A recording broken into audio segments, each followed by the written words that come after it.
Aquacé, c'est une jeune entreprise qui a été créée justement à partir du concept de la transition hydrique, c'est-à-dire comme il y a eu transition énergétique, il va y avoir transition hydrique, c'est-à-dire inadéquation entre les ressources et les usages, pas forcément toute l'année, mais pendant certains jours de l'année, notamment par exemple pendant les épisodes de sécheresse. Et donc la stratégie que porte Aquacé, c'est une stratégie d'efficience en fait des usages de l'eau, c'est-à-dire d'identifier toutes les opérations ou les actions qui sont menées avec l'eau pour pouvoir réduire les consommations et puis les rejets.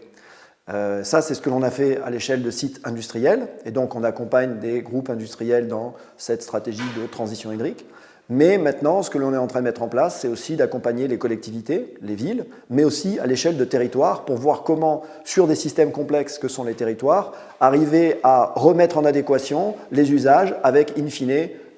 ces ressources. Le plus gros problème, bien sûr, vont venir des aléas liés au changement climatique, et c'est ce qui crée une grande inconnue aujourd'hui et des grandes difficultés pour justement réajuster en fait les usages par rapport au nouveau cycle de l'eau qui est en train de s'installer. Dans ce cadre, on a mis en place des programmes de territoire en transition hydrique, y compris avec Limoges Métropole, et donc tout autour le bassin de la Vienne. Ce sont des programmes qui sont en train de se mettre en place. Et dans le cadre des relations qu'on a pu avoir au niveau du territoire, ça a pu donner notamment des interactions avec Europa.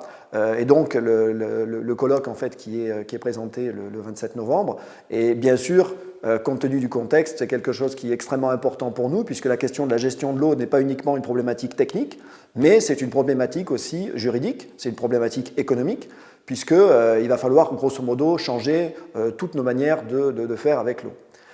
Donc du coup, le colloque pour nous est particulièrement intéressant puisque ça va permettre de pouvoir faire des comparaisons entre des cadres juridiques et des cadres économiques dans des situations complètement diverses et variées au niveau européen pour voir ce que l'on peut en tirer comme source d'enseignement et voir ce que l'on peut éventuellement remettre en place à notre niveau en France et au niveau du Limousin